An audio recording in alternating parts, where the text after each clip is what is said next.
Nah baik, selamat pagi Bapak Ibu, Shalom.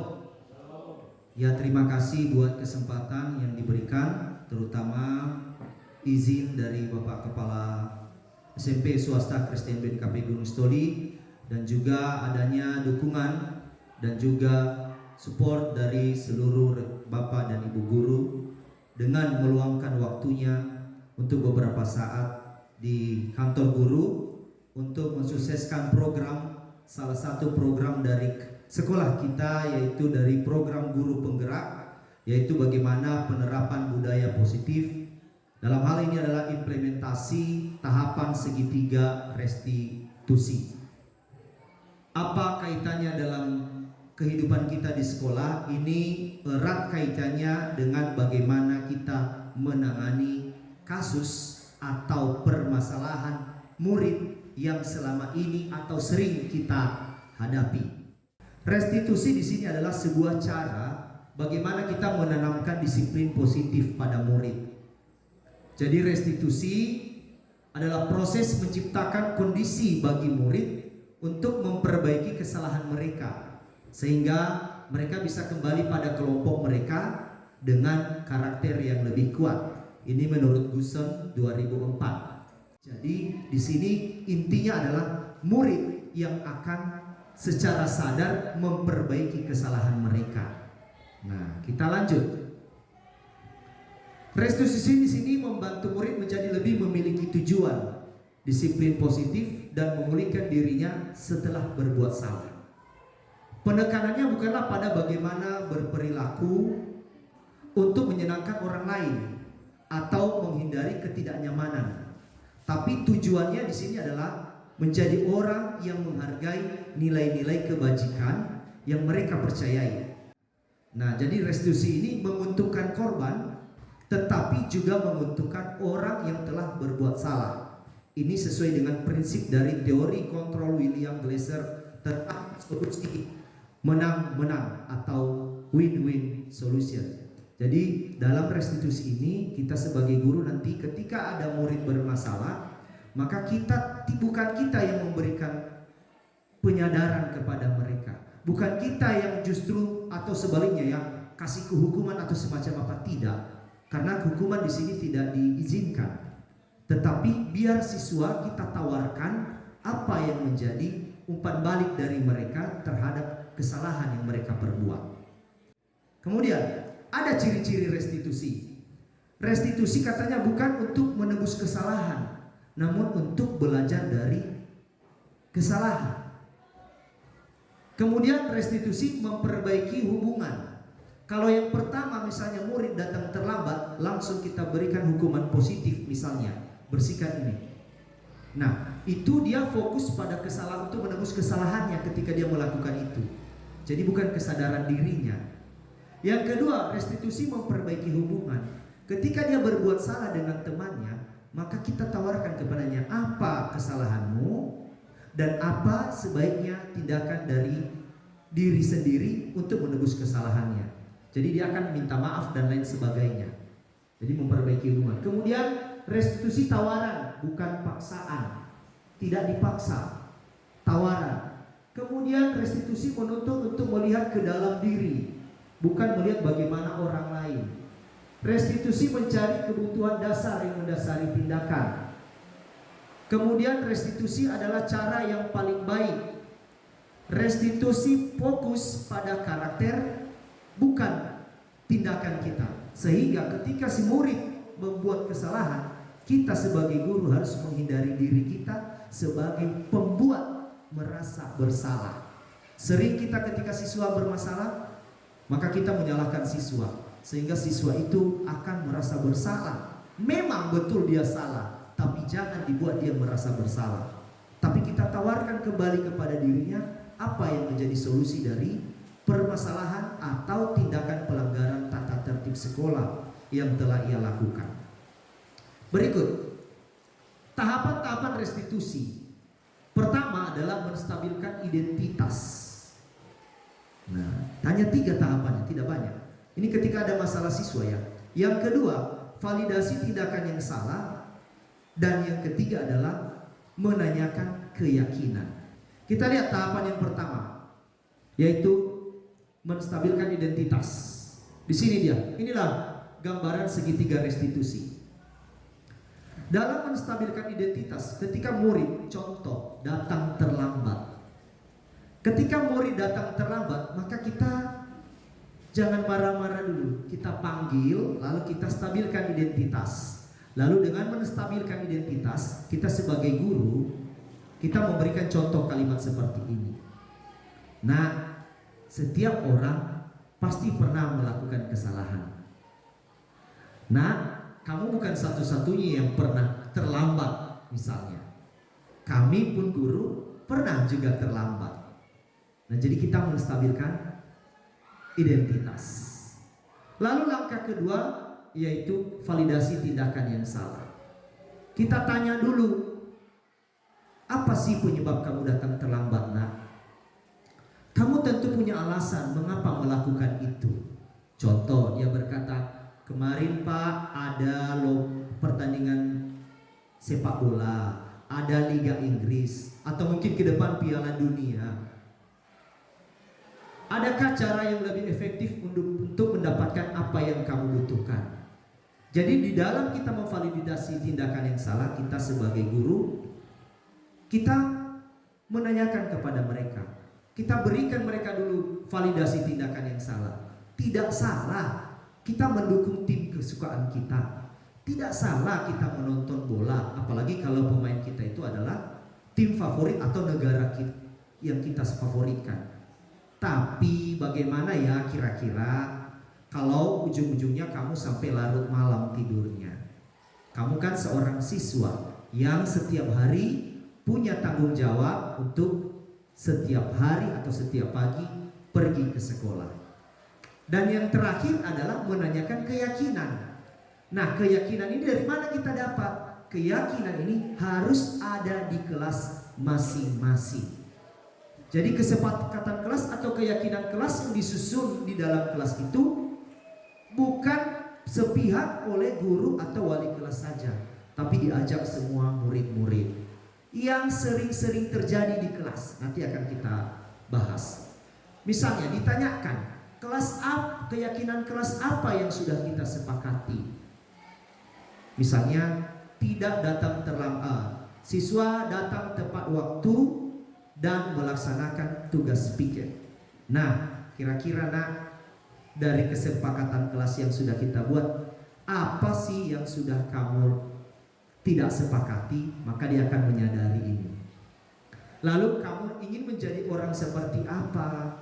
Kalau kita datang terlambat terus, nak, kita nanti mau jadi apa? Kamu ini ke depan apa? Keberhasilan itu kan, disiplin itu kan kunci keberhasilan. Lah kalau setiap hari seperti ini, kamu nanti kelak bagaimana? Lah di sini kita sudah menanyakan keyakinan. Setelah kita menanyakan keyakinan, barulah nanti kita menawarkan, menurut kamu nak, apa sih reaksi kamu, apa sih tindakan kamu terhadap tindakan yang tidak sesuai dengan kesepakatan kelas ini? Dia yang menawarkan. Saya janji sir, saya tidak akan datang terlambat lagi. Saya janji tidak nonton larut malam. Saya janji dan seterusnya. Jadi dari si murid, bukan dari kita. Pokoknya besok begini, pokoknya tidak boleh nonton dulu, tidak. Biar dia yang menawarkan, karena dengan kesadaran dirinya itu nanti akan bertahan.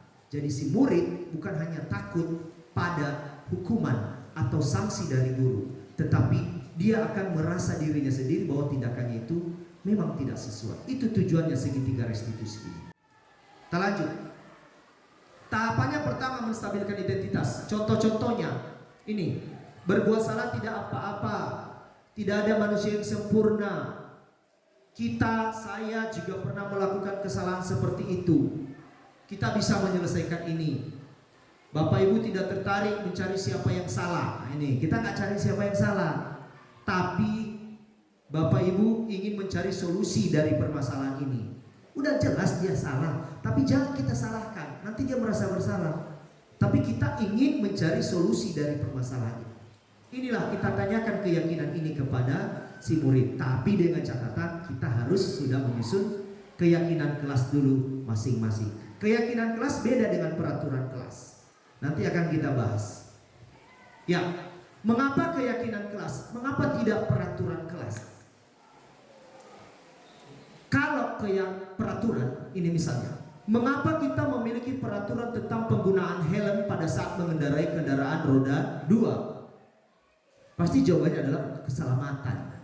Keselamatan atau kesehatan, inilah yang disebut sebagai suatu keyakinan, yaitu nilai-nilai kebajikan universal yang disepakati secara tersirat dan tersurat lepas dari latar belakang suku, negara, bahasa maupun agama. Jadi kalau peraturan kelas, misalnya pakai masker, itu peraturan. Cuci tangan sebelum masuk kelas, itu peraturan. Tapi di sini keyakinan. Apa makna di balik itu sebenarnya? Mengapa harus cuci tangan? Mengapa harus pakai masker? Itu yang namanya keyakinan kelas. Jadi lebih tinggi, lebih kuat keyakinan kelas dan lebih muncul dari diri sendiri, bukan karena suatu peraturan. Sama seperti kita ditilang pakai helm. Kebanyakan kita pakai helm, rata-rata sebagian besar karena peraturan.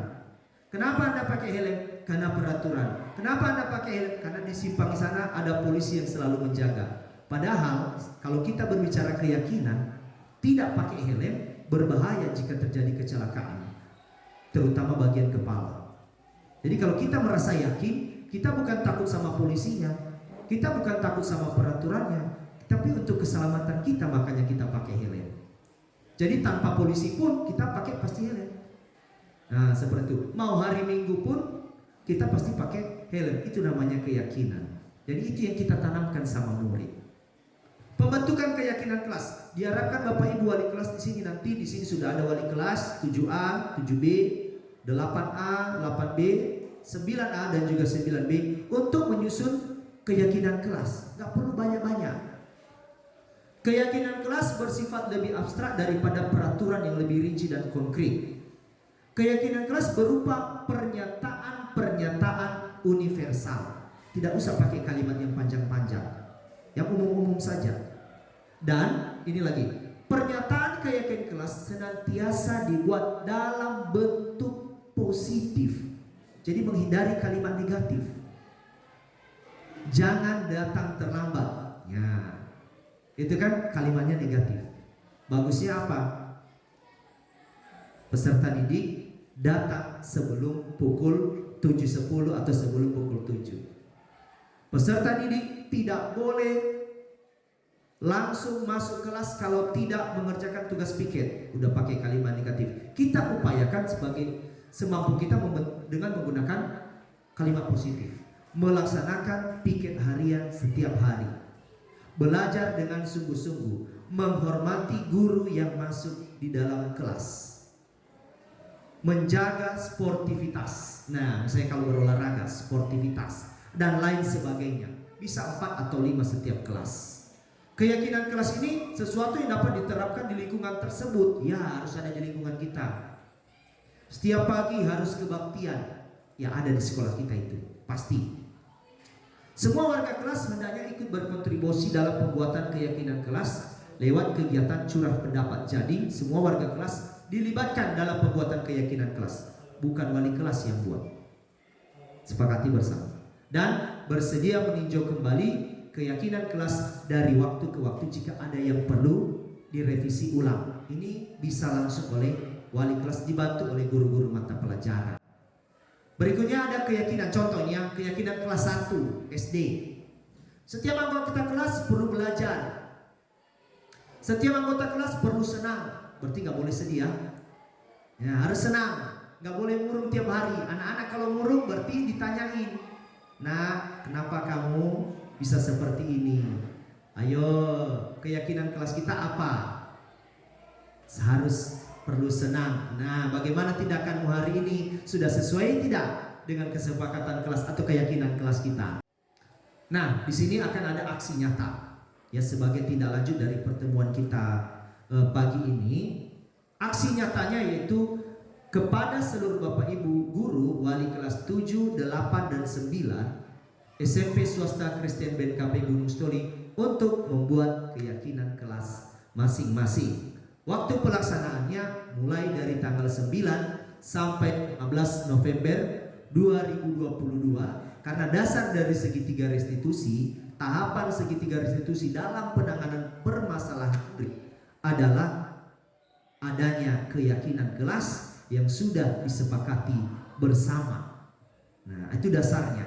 Nah, kemudian kegiatan tiap kelas ini nanti dapat dibantu juga oleh guru mata pelajaran. Misalnya ada yang berkolaborasi, mau sharing atau memberikan masukan terhadap keyakinan kelas yang sudah disepakati. Baik, saya rasa hanya sampai di sini yang bisa saya sampaikan tentang budaya positif, ya, budaya positif dalam implementasi tahapan segitiga restitusi secara khusus dalam menangani masalah murid yang sering-sering kita hadapi atau kita jumpai di lingkungan sekolah. Jika ada yang menjadi suatu hal yang ingin dipertanyakan oleh Bapak dan Ibu guru, 1-2 penanya kami izinkan. Ya, silakan.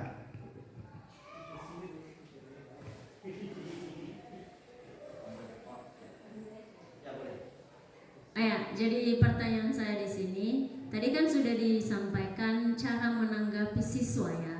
Contohnya tadi situ tentang keterlambatan. Nah, di sini kan mungkin kita kasih feedback bagus ya dulu ya, yang positif buat siswa. Kita tanya bagaimana, kenapa terlambat, dan mungkin kita tanya apa hal yang membuat dia terlambat seperti yang disampaikan oleh Sir tadi. Nah, bagaimana juga tindakan kita apabila hal yang demikian terus berkelanjutan terjadi? Apa yang kita lakukan? Apakah kita terus memberikan feedback bagus terhadap dia, atau ada tindakan lain yang bisa mengubah sikap anak tersebut yang sudah merupakan kebiasaan dirinya? Bukan hanya dalam sistem keterlambatan, ini juga dalam proses pembelajaran ya. Seperti ada penyelesaian tugas. Mungkin terus-terusan saya sendiri banyak menemukan seperti dalam kelas. Hari ini kita kasih tugas, oke, kita kasih dispensasi. Kenapa tidak tahu? Oke, tidak mengerti, kita jelaskan kembali. Besoknya akan terus seperti itu, terus dan terus menerus. Akhirnya dengan kita sedikit merasa gondok terhadap siswa yang seperti itu, bingung kita mau apain, kita coba sudah menjelaskan juga, menanyakan apa yang menjadi keluhannya, tapi tidak ada perubahan. Otomatis kalau saya pribadi, saya kadang memberikan hukuman terhadap siswa tersebut, tapi bahkan tidak berubah juga. Lalu yang jadi pertanyaan, bagaimana cara kita menanggapi siswa tersebut? Terima kasih. Luar biasa pertanyaan yang sangat bagus. Berikan tepuk tangan untuk Miss Masi. Ini pertanyaan yang setiap hari kita rasakan dan kita alami. Ya. Bagus, langsung saya jawab dulu. Langkah segitiga restitusi ini adalah langkah awal. Tentu kita berpikir, peraturan sekolah di mana jadinya? Itu diletakkan di mana? Posisinya di mana? Yang buat keyakinan kelas. Lalu bagaimana peraturan sekolahnya? Nggak kita pakai, tetap ada, tapi ini langkah awal. Nah, ini dalam tahapan segitiga ini mengajak murid untuk secara sadar bisa menyelesaikan masalahnya. Kita berikan tawaran. Pertanyaannya, sudahkah tahapan segitiga restitusi ini kita lakukan selama ini pada saat menangani masalah murid, misalnya masalah terlambat? Sudah nggak kita lakukan seperti ini? Apakah langsung yang terlambat berdiri, kutip sampah, itu memang hukuman positif sih. Tapi murid dia takut pada hukuman, walaupun hukuman positif. Dia takut nanti disuruh ini, dia takut dijemur di bawah sinar matahari misalnya, dan lain sebagainya. Jadi bukan dari diri dia. Pertanyaan, udah kita lakukan belum selama ini segitiga restitusi? Nah, ini langkah awalnya. Pendekatan kepada siapa? Orang tua. kenapa murid anak ibu, murid kita ini bisa setiap hari terlambat? Setelah kita tanya sama anak-anak tadi, si anak mengatakan, iya bu, iya pak, iya sir, iya miss, soalnya saya kalau malam kerja membantu orang tua karena saya tidak tinggal bersama dengan orang tua. Nah, kalau hanya sebatas itu kita tanya, tapi tidak ada tindak lanjutnya, maka murid akan begitu-gitu terus. Maka solusinya kita ke wali kelas. Wali kelas akan membicarakan hal ini kepada orang tua. Ibu, bapak, ini anak ibu sedang dalam tahapan sekolah. Tidak perlu bekerja sampai larut malam. Mohon diberi waktu untuk belajar, menyelesaikan tugas karena besok juga akan sekolah, supaya murid ini tidak terlambat lagi. Dukungan orang tua perlu? Sangatlah perlu. Itu tindakan lanjutnya.